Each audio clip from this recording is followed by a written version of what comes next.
Learn English through Stories G25 PDF. Adapted and modified by Kulwant Singh Sandhu. Contents 1. Dara Shikoh's Darbar, Part 1-2 Panic in a Tunnel. 3. Grammar page, When I do and when I've done. If and when. 1. Dara Shikoh's Darbar. Dara Shikoh, Shah Jahan's eldest son, was endowed with many apparent and inherent qualities. Seeing his intelligence and innovative thinking, Shah Jahan had practically handed over the management of the realm to him. Unlike other princes who were employed as rulers in the border provinces of the empire, Dara Shikoh stayed at the capital and carried out his duties with the help of his advisors. He was trained rigorously to make a worthy, experienced ruler, but it is regrettable that neither the country nor the community benefited much from it.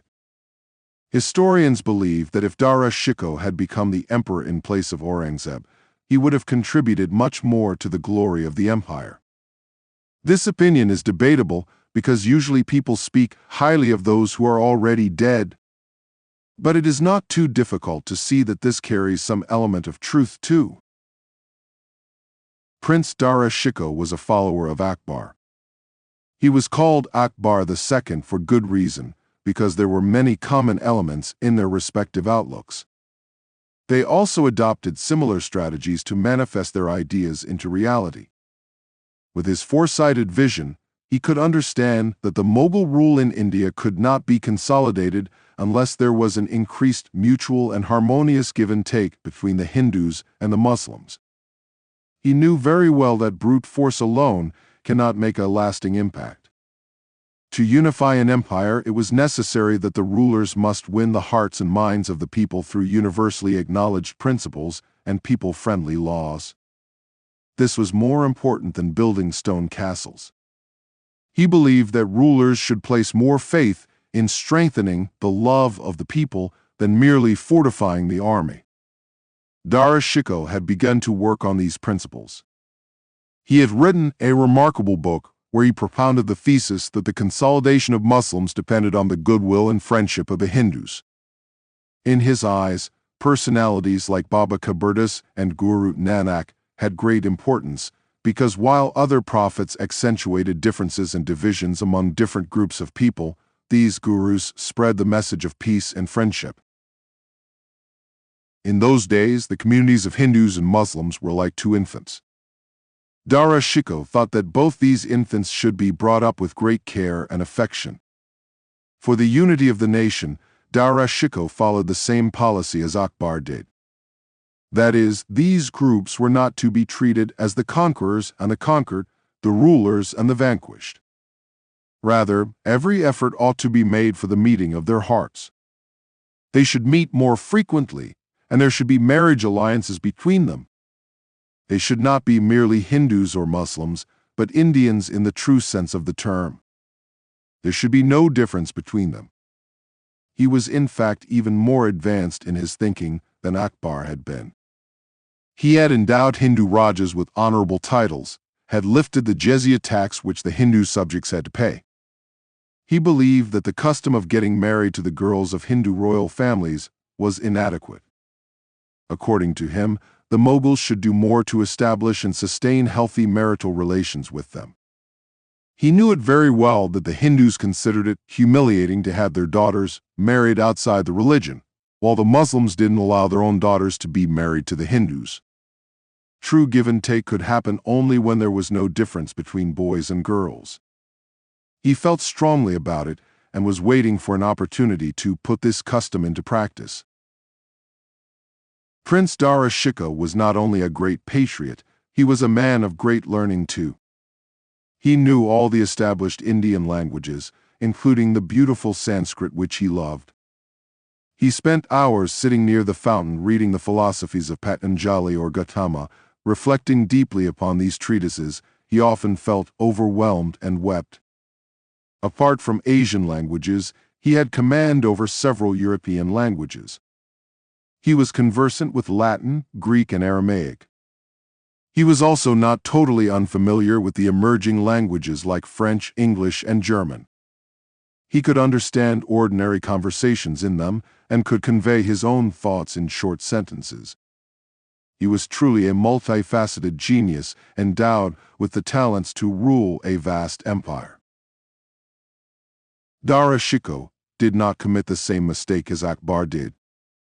Among Akbar's advisors were either Hindus or Muslims. One inevitable consequence of this was that the two groups were always in a tug-of-war. Only an emperor like Akbar, endowed with great poise and balance in his temperament, could control them.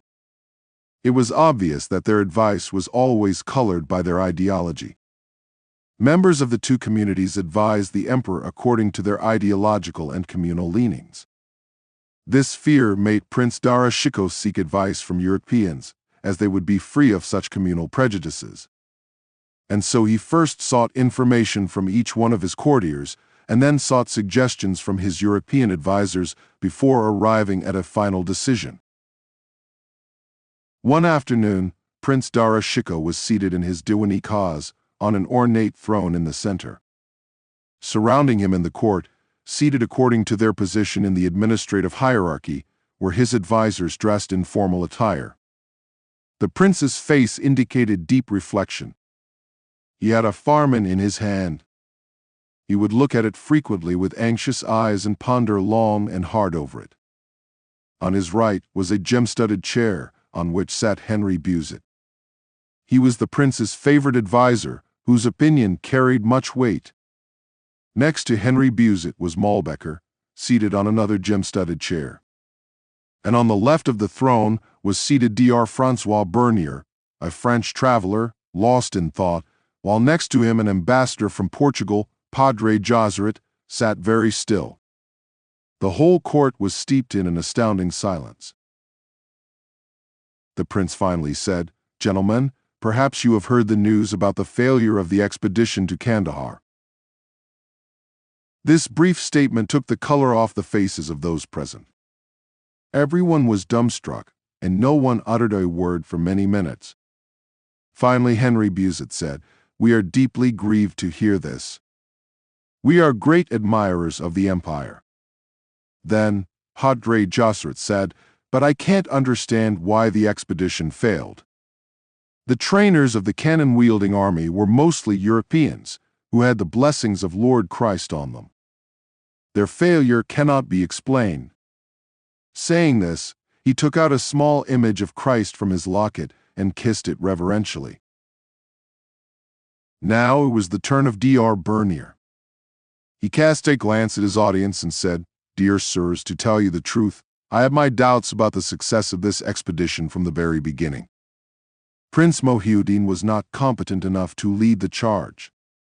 Not because he is less experienced, but precisely because he has been unable to suppress his prejudices. I'm sure the reason for this failure was Raja Jagat Singh's parting of ways." There was silence for several minutes. Finally, the prince broke the silence by stating, "Dear sirs, I don't wish to argue about the true reason for the failure of the expedition. Such an investigation is not possible. You know very well that conducting such an investigation will go against reason and prudence."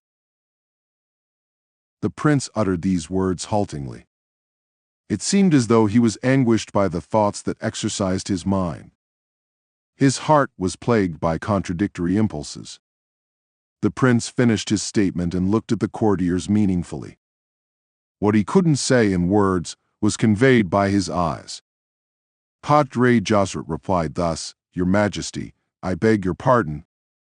This slave holds the view that we should analyze the causes of failure from a certain vantage point. However undesirable it might be, knowing the reasons will help avoid such failures in future. Failures give us an opportunity to correct our mistakes. From this angle, I feel that successes are not as important as failures. Undoubtedly, there cannot be a better teacher of worldly affairs than failures." Saying this, the padre threw a proud glance at his audience. It was as though he had done something extraordinary, Of course, it required courage to disagree with the prince. Everyone liked his proposal. The prince agreed with them and said, "Padre Sahib, whatever you say is correct. There's no doubt that I was in the wrong, but you must have understood from my tone that I often have to commit such errors. I do not have any objection in investigating the causes of the failure of this expedition, but sometimes ignoring a fact becomes more prudent and desirable. This is particularly so when the reputation of a member of the royal family is involved. At this moment, we only want to decide whether it will be better to retreat from Kandahar. So far we have sent 2 expeditions to Kandahar, but both of them have met with failure. You are not unaware what a drain these expeditions are on the royal exchequers. His European advisors were lost in thought. The issue was extraordinarily grave, and its solution required careful reflection. They pondered over this matter for 15 to 20 minutes, after which the debate began. Henry Busett asked, "Since when has Kandahar been under the Mughal suzerainty?" T.R. Bernier replied, "From the times of Emperor Babur. And the Mughals couldn't consolidate their power there, even after such a long time. The reason is that after Emperor Babur, other emperors became so occupied with the affairs of statecraft in India that they couldn't pay adequate attention to Kandahar. That is why the bond between the 2 countries became slack." In short, you mean to say that Kandahar was not considered as profitable as any other Indian province to give it adequate attention. If they had done so, the situation in Kandahar would not have got out of hand. Indeed, the Mughal emperors spent most of their time in subjugating Hindu kings and settling disputes between different provinces. The previous emperor had certainly wanted to send an expedition to Kandahar, but had to give up the idea because of many hurdles. It can't be said with certainty why the Mughal emperors remained indifferent to Kandahar. The distance could be one reason, fear of failure could be another, a third reason could be the lack of adequate resources. 2. Panic in a tunnel. Rishi and his family were traveling by the newly constructed parallel underground metro along the Konkan railway line. A part of the Konkan railway route consists of the Kharbud tunnel, which is the 2nd longest railway tunnel in India, along the Konkan coast near Ratnagiri. It extends up to 6.5 kilometers and falls between Akshi and Bok stations. We were eager to experience the journey through the tunnel. Unfortunately, the power failed midway, complete darkness set in, and the train came to an abrupt halt. There was panic, people were trying in vain to open the automatic doors. There was mayhem everywhere. Parents tried to pacify children by shining the flashlights of their handsets.